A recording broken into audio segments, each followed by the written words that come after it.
So recognising a situation where you can be aggressive and positive. Yes, we all work in the nets and work really hard in achieving that skill level, but actually applying it at a certain time in a game that will suit you more than others is probably a better decision than one that going against the grain.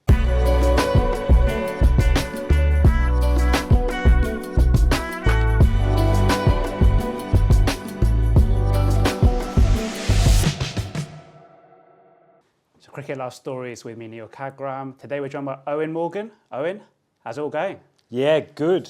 I got back from Australia yesterday and had a wonderful time. Being out there with Sky and just as a fan is a completely different experience than playing and being fully immersed. But this was so different. It's the first time, I reckon, since I was a teenager that you could sit back, watch, observe and ride the highs and lows and also take in the drama behind it as well. Because as a player, majority of the time, you're so engrossed in what's going on both with the team and your own performance that you don't get to ride that wave. So it was amazing. I'm absolutely over the moon for Joss and his team. And I'm proud of them. The transition from Joss into his captaincy and finding his feet has been remarkable to have the level of success. Yes, you have the players, but every team in the world has great players. But accessing that type of performance under real pressure against some of the best teams at the back end of the tournament was just exceptional. So always that consistency in terms of being positive, especially after that setback against Ireland, India semi-final, and obviously in the final performing. Yeah, I think a number of things actually. So if you look at England's strongest style of play or their strongest suit, it is their aggressive batting, without doubt. And when we arrived down there and you're sort of looking at the pitches from afar and seeing the weather, it did nothing but rain for a long time. And you think, well, this is actually like April in a county season. The ball's seaming around, it's swinging, and you're questioning from the outside, does this suit England at all? And the answer was that it doesn't. And the Ireland game is a great example because Ireland were brilliant at being disciplined and hitting their lengths and got the rewards. England missed their lengths in the first 10 overs and it pretty much cost them the game. So it was very simple but disciplined cricket in the group stages. And you watch the highs, it's probably more so the lows that England went through and going into the last group stage games, having to win against New Zealand, having to win against Sri Lanka, and then, breathing a sigh of relief, getting through. And absolutely, it didn't go smoothly in the semi-final at all. Two big injuries in Mark Wood and David Malan. And to beat a strong Indian team by 10 wickets is just remarkable. And then the final was a lot less stressful than most finals I've been in. But delighted they got the job done.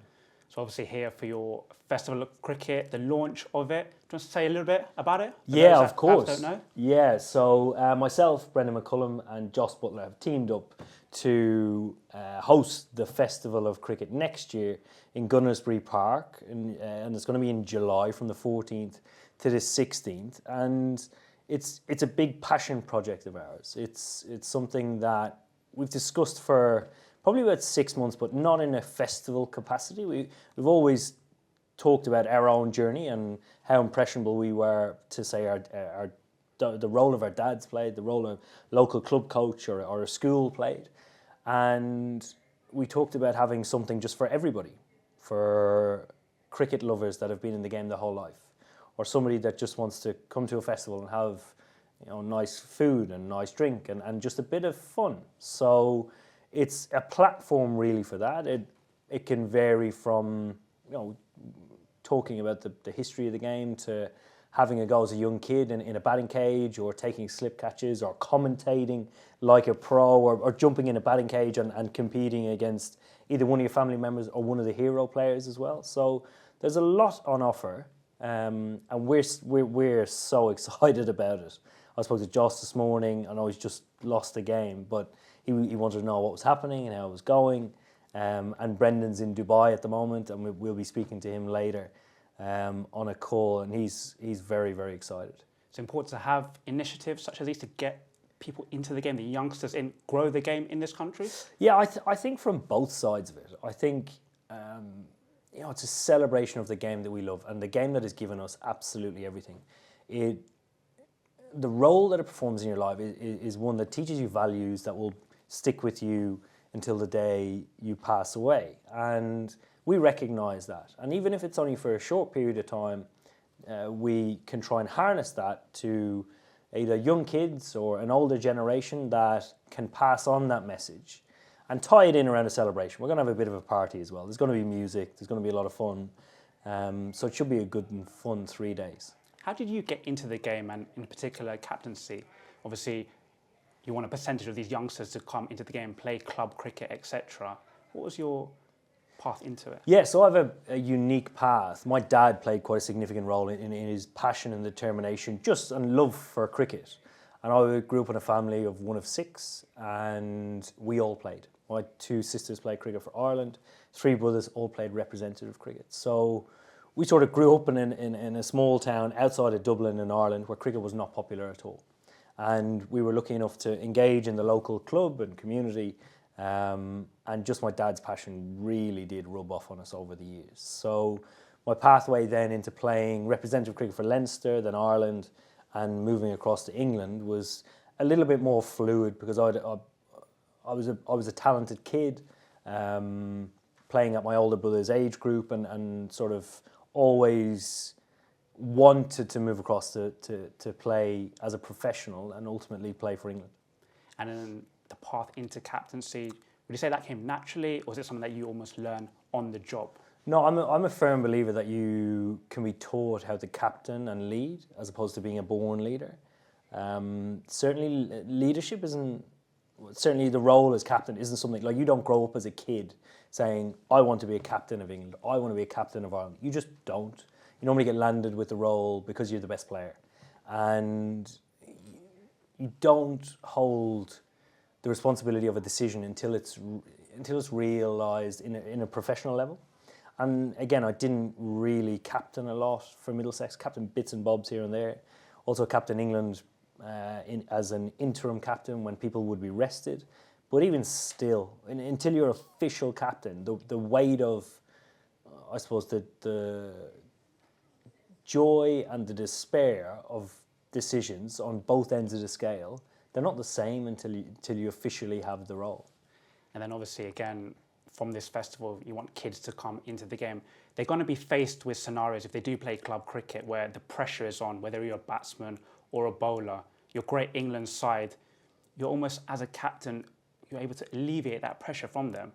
Any tips you can perhaps give a young player coming into the game when they're going to be faced with that situation of pressure for the first time? Yeah, I mean, there are loads, and everybody will deal with pressure in their own different way, but certainly something at the Festival of Cricket that we're looking to do is have little skill camps. So Brendan might do one of mentorship and coaching or captaincy. I will definitely do one on leadership, and Joss will do one on maybe innovation or whatever we seem or deem appropriate for the people that attend.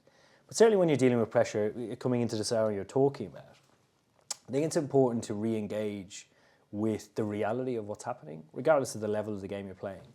And in cricket, we always have that reality in the scoreboard. The scoreboard never lies.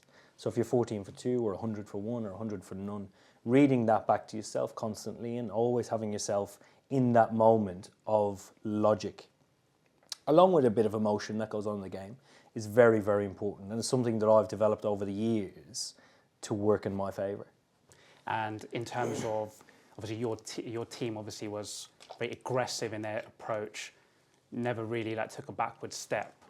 Again, any tips for a young player in terms of almost keeping that self-belief as well? Yeah, I think it is. I think it can be a lot of players that have the ability to achieve things over the years. Choosing a moment when to deliver that skill is actually the most important part. So recognising a situation where you can be aggressive and positive. Yes, we all work in the nets and work really hard in achieving that skill level, but actually applying it at a certain time in a game that will suit you more than others is probably a better decision than one that going against the grain. And the final word on the Festival of Cricket, you want to give the website again, just so, for those that can check it out? Yeah, the festivalofcricket.com. Go look it up and register for your early bird tickets that go online on the 1st of December. Eoin Morgan, thank you. Thank you.